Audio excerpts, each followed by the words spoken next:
ও গাই নতু দুহিবাৰ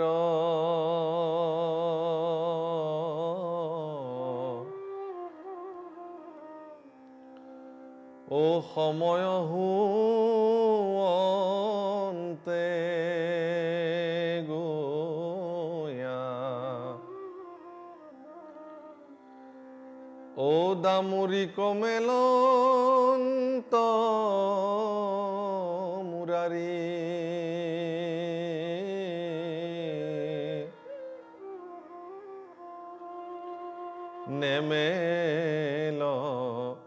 নেমেল বুলি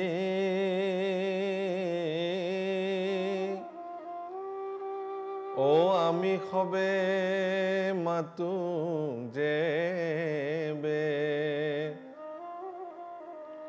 অধিক হাসন্ত ৰিংগ পাৰি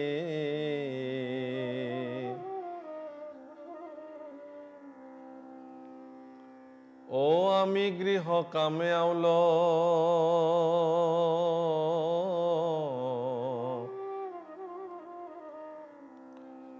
ও হুইবার দেখিয়া কৃষ্ণে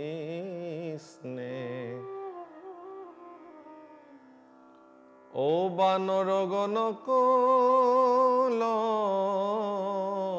গেলই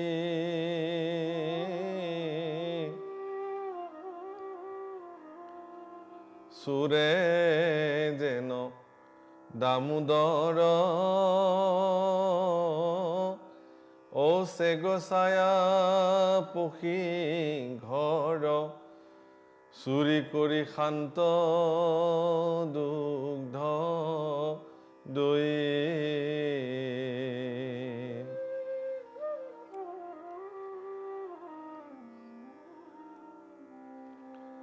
আৰ শিকিয়া তথৌ তুলি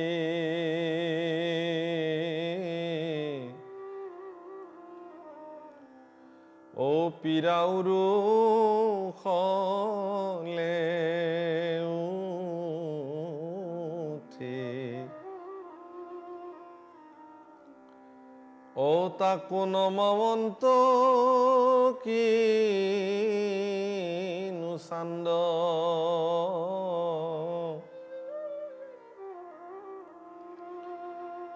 লুকান নজায়ান্ত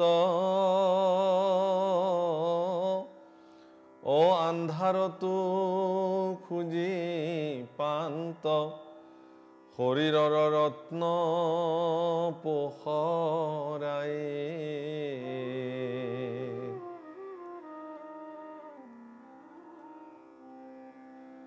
বাপসকল আইসকল ভগৱান কৃষ্ণৰ শিশু লীলাৰ অপূৰ্ব মহিমা আপোনাক সবে শ্ৰৱণ কৰি আছে। ঈশ্বৰ কৃষ্ণৰ এই গুণানুকীৰ্তন মধুৰ লীলা অপূৰ্ব লীলাসমূহ শ্ৰৱণ কৰিবৰ কাৰণে ব্ৰহ্মায়ো বাঞ্ছা কৰে। সমস্ত বেদজ্ঞ ঋষিসকল, দেৱতাসকল, গন্ধৰ্ব কিন্নৰ সকলোৱে ভগৱানৰ এই অপূৰ্ব লীলা শ্ৰৱণ কৰিবৰ কাৰণে উৎসুক হৈ থাকে। কি অপূৰ্ব লীলা, সাধাৰণ মনুষ্যৰ নিচিনা কৰিছে, কিন্তু অপূৰ্ব। দিনে দিনে গোকুলত বাঢ়িবলৈ লোৱা ভগৱান কৃষ্ণই সমস্ত গোকুলবাসীক এনেকুৱা উপদ্ৰৱ কৰিছে, উপায় নাপায় তেওঁলোকে যশোদাৰ ওচৰত আহি গোচৰ তৰিবলৈ আহিছে। গোচৰবিলাক 1 নম্বৰ 2 নম্বৰকে দিছে।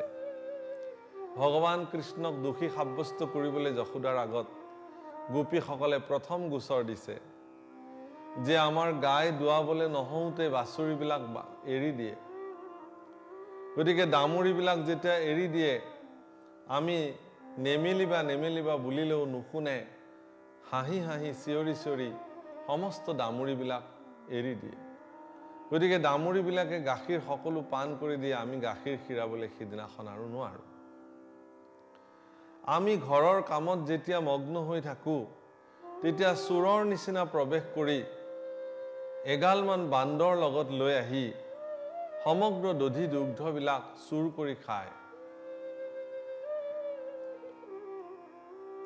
হাতেৰে ঢুকি নেপাওক বুলি শিকিয়াত দধি ভাণ্ডসমূহ ওলমাই ওলমাই ওপৰত ৰাখোঁ, কিন্তু উৰলবিলাক আনি পীৰাবিলাক আনি জোৰা লগাই লগাই তোমাৰ পুত্ৰ কৃষ্ণই সেই সমস্ত দধি ভাণ্ড খাই নষ্ট কৰে। বিচাৰি নাপাওক বুলি আন্ধাৰত লুকাই ৰাখোঁ, তথাপি ৰক্ষা নাপাওঁ। তোমাৰ পুত্ৰই শৰীৰত পিন্ধা সেই অলংকাৰবোৰে যিমানে আন্ধাৰলৈ যায়, সেই ৰত্ন অলংকাৰবিলাকে অন্ধকাৰবিলাক আঁতৰাই দিয়ে আৰু সেই পোহৰত তেওঁ সকলোবিলাক বিচাৰি পায়। এইখিনিতে মোৰ এটি কবিৰ এটি বিশেষ কথালৈ মনত পৰিছে। এগৰাকী কবিয়ে এটি কবিতাত লিখিছিলে, যশোদাই যেতিয়া ভগৱান কৃষ্ণক মাৰিবলৈ খেদি যায়, ভয়তে ভগৱান কৃষ্ণই ঘৰৰ এন্ধাৰ চুকবিলাকলৈ গৈ লুকাই থাকে। কিন্তু ভগৱান কৃষ্ণৰ শৰীৰৰ পৰা ওলোৱা জ্যোতিবিলাকে তেওঁ যিমান এন্ধাৰলৈ যায়, সিমানেই মানুহৰ চকুত পৰি যায়। যশোদাই বিচাৰি পায়, ইয়াতে লুকাই আছে বুলি। এগৰাকী হয়তো অতীন্দ্ৰিয়বাদী কবি, অন্তৰ আত্মাক বিচাৰিব পৰা কবিয়ে লিখিছিলে কবিতা। তেওঁ কৈছিলে যে, হে কৃষ্ণ, তুমি যশোদাৰ ভয়ত যদি লুকাবলে এন্ধাৰ জেগা বিচাৰি আছা, তেতিয়াহ'লে তুমি মোৰ হৃদয়লৈকে আহা। মোৰ হৃদয়খন এই জাগতিক জগতৰ কপট, হিংসা, অসূয়া, অপ্ৰীতিৰ দ্বাৰা অন্ধকাৰ হৈ আছে। হে কৃষ্ণ, তুমি যদি মোৰ এই অন্ধকাৰ হৃদয়ত লুকাবলৈ এবাৰ আহা, তেতিয়াহ'লে তোমাৰ শৰীৰৰ পৰা ওলোৱা সেই জ্যোতিয়ে মোৰ হৃদয়খন জানো পোহৰ কৰি তুলিব, মই শুদ্ধ হৈ যাম। এই প্ৰত্যেকটো কথাতে এই তাৎপৰ্যসমূহ বিদ্যমান হৈ আছে। জাগতিক জগতৰ বিষয় সুখ বিচাৰি মানুহে ইমান অৰাজক অৱস্থালৈ যাবলৈ কুণ্ঠাবোধ নকৰে, যাৰ কাৰণে তেওঁলোকৰ মন, মস্তিষ্ক, হৃদয় সকলোবিলাক যেন অন্ধকাৰেৰে পৰিপূৰ্ণ হৈ পৰে। তেনেকুৱা এখন হৃদয়ত যদি ভগৱান কৃষ্ণৰ এই চৰিত্ৰসমূহ অন্বেষণ কৰিবলৈ আৰম্ভ কৰে, তেনেকুৱা এখন হৃদয়ত যদি ভগৱন্ত পুৰুষৰ এই লীলাসমূহ যদি ঠাই পাবলৈ আৰম্ভ কৰে, তেতিয়াহ'লে দেখিব যে জাগতিক জগতৰ অসূয়া, অপ্ৰীতি, হিংসা, এই কলুষিত ব্যৱস্থাৰ পৰা সেই ব্যক্তিজনৰ হৃদয়খন ভগৱন্তৰ কৃপাৰে উদ্ভাসিত হ'ব আৰু পোহৰমুখী চিন্তালৈ গতি কৰিব। সেইকাৰণে গুৰুসকলৰ প্ৰতি প্ৰাৰ্থনা, ওম असतु मा सद्गमय तमसु मा ज्योतिर्गमय মৃত্যুৰ মাম অমৃতম গময়। ইয়াত তমসু মা জ্যোতিৰ্গময়, হে পোহৰ দিওঁতা, গুৰুৰ প্ৰতি প্ৰণাম কৰিছে, মোক এন্ধাৰৰ পৰা পোহৰলৈ লৈ যোৱা। অৰ্থাৎ গোপীসকলে ভগৱান কৃষ্ণৰ অপৰাধৰ খতিয়ান যশোদাৰ আগত দাঙি ধৰিছে আৰু অপৰাধসমূহ কৈ যাওঁতে বৰ তাৎপৰ্যপূৰ্ণ এটি অপৰাধ বৰ্ণন কৰিছে, যে আমি যদি এন্ধাৰতো লুকাই ৰাখোঁ আমাৰ লৱণোবিলাক, দধি দুগ্ধবিলাক, তোমাৰ পুত্ৰৰ শৰীৰৰ পৰা ওলোৱা পোহৰে সেই সমস্ত এন্ধাৰৰ লৱণো তেওঁ বিচাৰি পায়।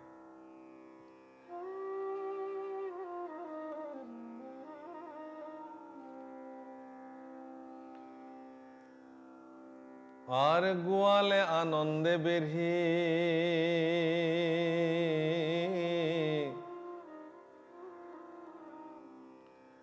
অসুৰ বুলি পাৰে গেৰি,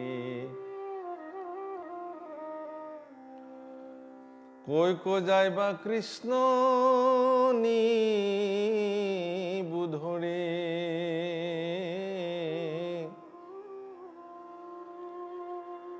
মাতন্ত ধূৰ্তালি বাক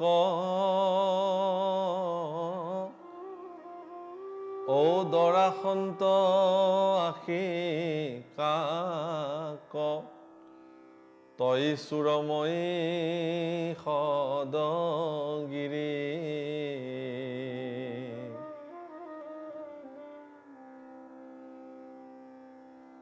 আৰ ঘৰত হওঁ লিপি মুচি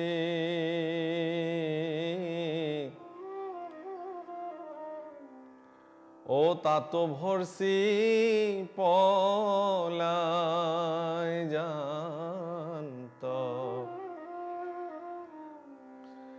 ও আমি হাসি মরু বুকু ফাটি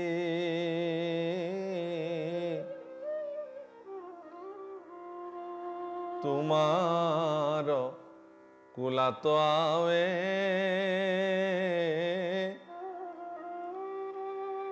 ও নমাতিয়া সন্ত কৃষ্ণে যেন সুবিনীত শিশু গুটি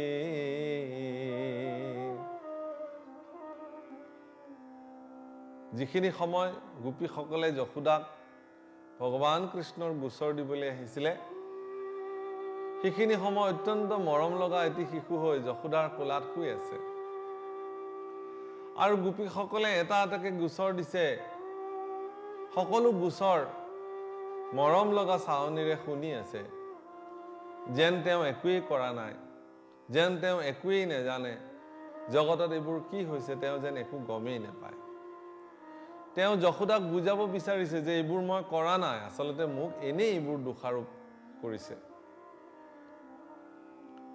মোৰ ওপৰত এই দুখবোৰ জাপি দিয়া হৈছে যেন অবুজ বালক একোৱেই নেজানে তেনেকুৱা হৈ নিশ্চুপে যশোদাৰ কোলাত শুই আছে গোপীসকলে কৈছে যে এতিয়া ইমান শান্ত শিষ্টমতী এই শিশু কৃষ্ণ যেন একোৱেই নেজানে হে আই যশোদা তোমাৰ কোলাত যি ধৰণে মৰম লগাকে শুই আছে এইজন কৃষ্ণই কিন্তু আমি যেতিয়া ঘৰটো লেপি মুচি থওঁ তেতিয়া ভৰিৰে গছকি গছকি সেই সকলো লিপি মুচি থোৱা ঘৰ নষ্ট কৰি থৈ গুচি আহে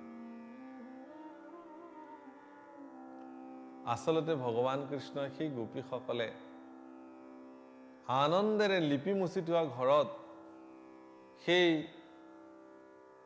অভয় চৰণৰ পদধূলি দি থৈ গুচি আহে তেওঁ জানে এইসকল মোৰে ভক্ত মোৰ পদধূলি পাবৰ কাৰণে যুগ যুগ তপস্যা সাধন কৰিছিলে অৰণ্যত বহি আৰু মোৰে কৃপাত আজি গোপী হৈ গোকুলত আছেহি মই কৰিব অহা এই নৰলীলাখনৰ তেওঁলোকো একোজন সহযোগী গতিকে লিপি মুচি থোৱা ঘৰৰ মজিয়াত সেই অভয় চৰণ ধ্বজ বজ্ৰ অংকুশ জব পদ্ম পঞ্চচিহ্ন বিৰাজিত সেই বিৰল চৰণেৰে গোপীসকলৰ ঘৰত পদধূলি দি থৈ আহে ভগৱান কৃষ্ণই কিন্তু সেয়া যেন এক দুষ্ট লীলা গোপীসকলে বুজি নাপায় বিষয় সুখত থাকি মায়াৰ আচ্ছাদনত থাকি ভগৱান কৃষ্ণৰ সেই অপূৰ্ব লীলা তেওঁলোকে ধৰিব পৰা নাই এবাৰ মোক শিশু এটি প্ৰশ্ন কৰিছিলে যে হে প্ৰভু ঈশ্বৰ আমি ভগৱানৰ সকলো আদৰ্শ গ্ৰহণ কৰোঁ কিন্তু ভগৱান কৃষ্ণই যে লোকৰ ঘৰত চুৰ কৰি খাইছে সেই আদৰ্শ আমি গ্ৰহণ কৰিব লাগিব নেকি বৰ সাংঘাতিক প্ৰশ্ন হয়তো সকলোৰে মনত এনে প্ৰশ্ন দোলা দিব পাৰে কিন্তু মনত ৰাখিব ভগৱান কৃষ্ণৰ ক্ষেত্ৰত এই কথাটো গুৰুত্বপূৰ্ণ কথা বেলেগ ধৰণৰ আমি ভগৱানক প্ৰাৰ্থনা কৰোঁ কি দিব যাদৱ যদুৰায় ব্ৰহ্মাণ্ডৰ ভিতৰে যত বস্তু আছে সবে তোমাক পায় চুৰৰ সংজ্ঞা হ'ল কি যোনে আনৰ বস্তু নুসুধাকে আনে তাকে চুৰ বোলে বা মনে মনে আনে কিন্তু এই জগতৰ সকলো বস্তুটো ভগৱানৰে পৃথিৱীত যিমান দ্ৰব্য বস্তু আছে সকলো ঈশ্বৰৰ নিজৰ বস্তু আমি নিমিত্ত মাত্ৰ আধ্যাত্মিক জগতত ক'বলৈ গ'লে মই নিজেও ভগৱানৰ মই তোমাৰ প্ৰভু এই বুলি সমৰ্পিত হয়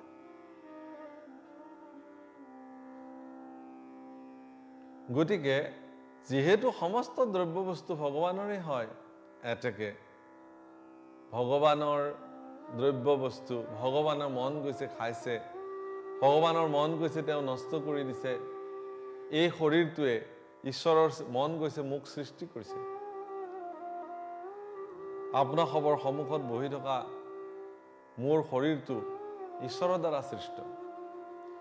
ঈশ্বৰৰ কৃপা হৈছে কাৰণে তেওঁ পালি আছে, মই জীয়াই আছো। আৰু এদিন তেওঁৰ ইচ্ছা যাব, সেইদিনাখন এই শৰীৰটো ভাঙি পেলাব, নষ্ট কৰি পেলাব। তেওঁৰ কথা, তেওঁৰ মন গৈছে তেওঁ ব্যৱহাৰ কৰিছে, তেওঁৰ মন গৈছে তেওঁ নষ্ট কৰিব, তেওঁৰ মন গৈছে তেওঁ সৃষ্টি কৰিব, তেওঁৰ মন গৈছে তেওঁ পালন কৰিব। সকলো তেওঁৰ ইচ্ছা মতে চলে। ভগৱন্ত পুৰুষৰ ইচ্ছা অবিহনে গছৰ পাত এটিও নসৰে। এই কথা বাৰম্বাৰ শাস্ত্ৰৰ মাধ্যমেৰে সমস্ত জগতৰ লোককে বুজাব বিচৰা হৈছে, ক'ব বিচৰা হৈছে। গতিকে ইমানখিনি নটখট, ইমানখিনি দুষ্টালি কৰাৰ পিছতো ভগৱান কৃষ্ণ, শিশুৰূপী কৃষ্ণই যশোদাৰ কোলাত এনেভাৱে শুই আছে যেন সেইবোৰ তেওঁ একোৱেই নাজানে।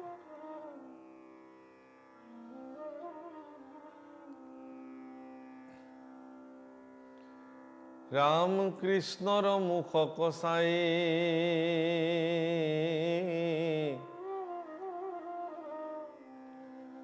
হাসি হাসি ৰংগ পাই, গোপীগণে কহে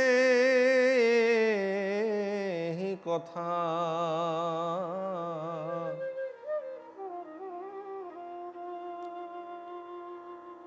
তৰ তৰ কৰি কৃষ্ণে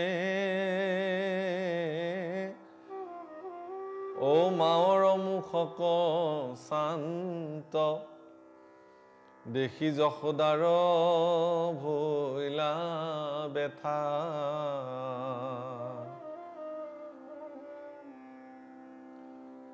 গোপীসকলে দেখিছে যে বাহ বাহ বাহ, হে কৃষ্ণ, ইমান দুষ্টামি কৰ্ম কৰি আহি এতিয়া মাৰ কোলাত ইমান ধুনীয়াকৈ শুই আছা যেন একোৱেই কৰা নাই। আৰু বাৰে বাৰে যশোদাৰ মুখৰ ফালে মৰম লগা চাৱনিৰে কৃষ্ণই চাইছে যেন মই এইবোৰ কৰা নাই আই। আৰু যশোদায়ো পুত্ৰৰ মুখ চাই তেওঁৰ মনতো ব্যথা জন্মিছে। যশোদাই জানিছে যে গোপীসকলে মিছা কথা কৈছে। আচলতে যশোদাৰ মনত ভ্ৰান্তি সৃষ্টি কৰিছে ভগৱন্ত পুৰুষে, সেইটোৱে তেওঁৰ কাম। মায়াৰ দ্বাৰা সমস্ত জগতখন ভগৱন্ত পুৰুষে এই ধৰণে পৰিচালনা কৰে। ৰাম অবস্তুক দেখান্ত বস্তুক আৱৰি, এহিতো মোহৰ মায়া জানা নিশ্চকুৰি। নামঘোষাত মহাপুৰুষে লিখিছে, অবস্তুক দেখান্ত বস্তুক আৱৰি, এহিতো মোহৰ মায়া জানা নিশ্চকুৰি। অৰ্থাৎ যিটো সঁচা কথা, সেই সঁচা কথাটোক মায়াৰ বলেৰে ঢাকি তাকেই মিছা কৰি মিছাটোকে সঁচা হিচাপে দেখুৱাটোৱে হ'ল ভগৱন্ত পুৰুষৰ অন্যতম এক মহালীলা। সেই লীলাৰ পাকচক্ৰত আমি জীৱবিলাকে উঠি ভাহি ফুৰি আছো। আমি সঁচাটোকে মিছা দেখিছো আৰু মিছাটোকে আমি সঁচা দেখিছো।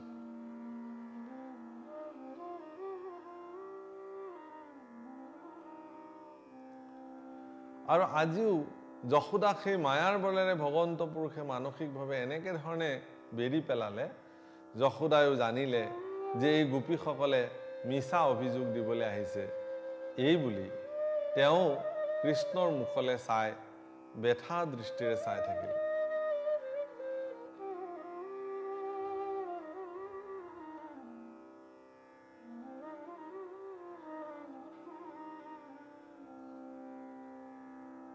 এই ৰাম নাহি ভয় বুলি বাণী,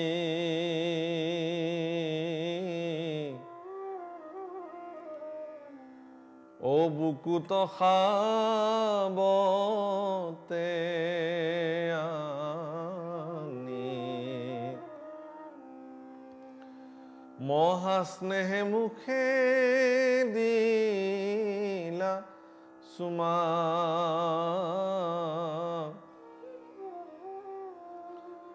ঐহি মতে নাৰায়ণ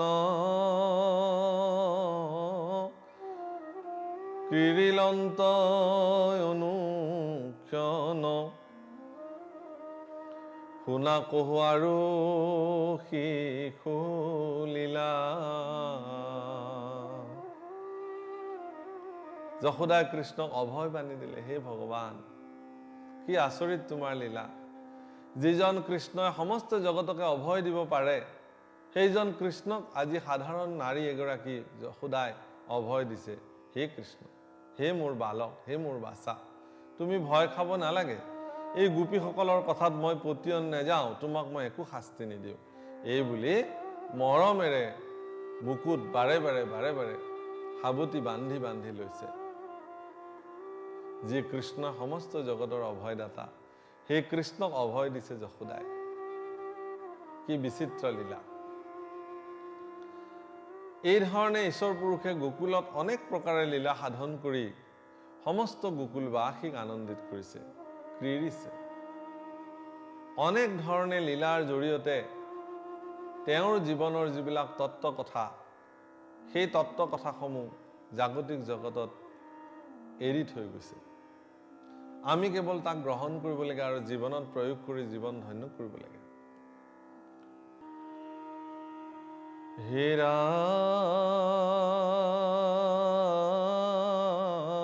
ৰাম, এহি মতে কৃষ্ণে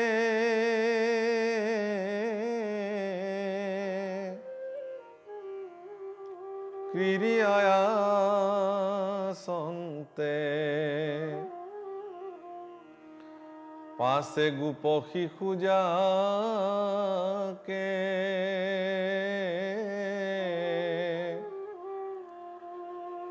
ও কৃষ্ণে মাতি শান্ত বুলি গেৰি পাৰে,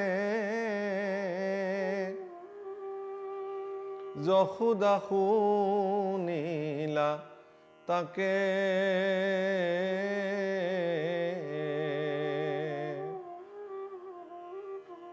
এইদৰে ভগৱান কৃষ্ণই অনেক লীলা সাধন কৰিলে। আৰু এদিন হঠাৎ যশোদাই শিশুসকলৰ মাত শুনিলে। গোপ শিশুসকলে চিঞৰি চিঞৰি যশোদাক কৈছে, আই, তোমাৰ সন্তানে মাটি খালে, তোমাৰ কৃষ্ণই মাটি খালে, এই বুলি ক'লে।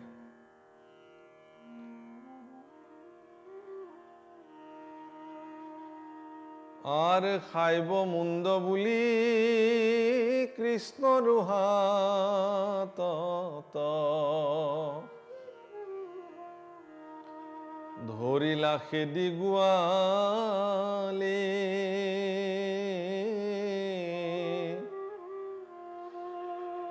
আৰ কেনে মাটি খাইলি বলাই আদি কৰি, কহ ছোৱালী, তোৰ আজি মুণ্ড খাম মই, এই বুলি যশোদাই খেদি গল। নন্দৰ ঘৰত দধি দুগ্ধ ঘৃত মধু নদীৰ নিচিনা বৈ যাই থাকে। সমস্ত অমৃতৰ ভাণ্ডাৰ যেন নন্দৰ ঘৰতে আছে।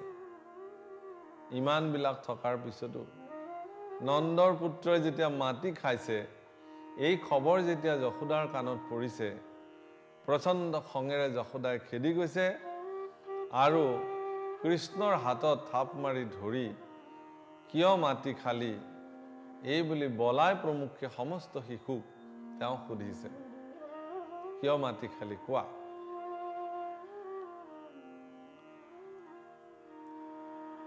আৰ শুনি দৰি হৰি মাও কমাতন্ত,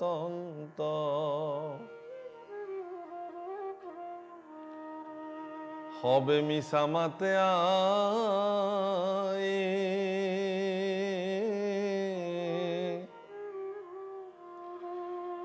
ও খাইলো মাটি যেবে মুখ চোৱাতেবে,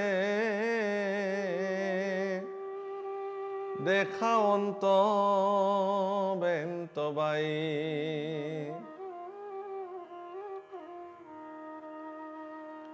যশোদাৰ এনে ৰুদ্ৰমূৰ্তি দেখি কৃষ্ণ ভয় খালে। ভয়তে কম্পমান কৃষ্ণই মাকক ক'লে, আই, এইসকলে মিছা মাতিছে, মইনো ক'ত মাটি খালোঁ, তুমি মোৰ মুখখন চোৱাচোন বুলি মুখখন মেলি যশোদাক কৃষ্ণই দেখুৱালে। তেওঁ যে মাটি খোৱা নাই তাক প্ৰমাণিত কৰিবলৈ মুখখন মেলি দেখুৱালে। আৰ পুত্ৰৰ গৰ্ভত সমস্ত জগত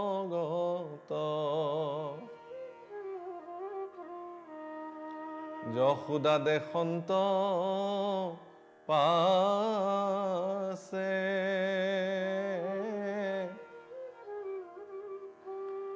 সসাগৰা মহী বায়ু সূৰ্য সখী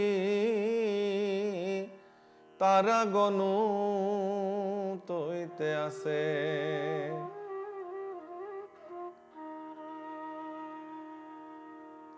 আর গোকুল সহিতে আপোনাক তৈতে দেখিয়া শংকিত সতী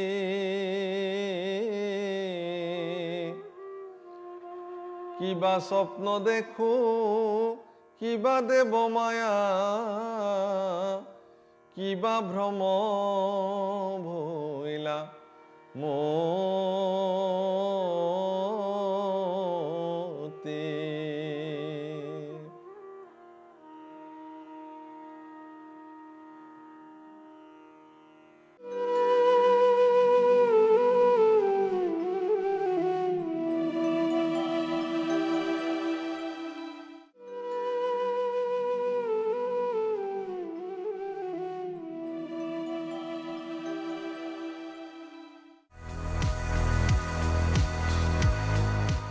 সকলো ধৰণৰ উন্নত মানদণ্ডৰ ইলেক্ট্ৰনিক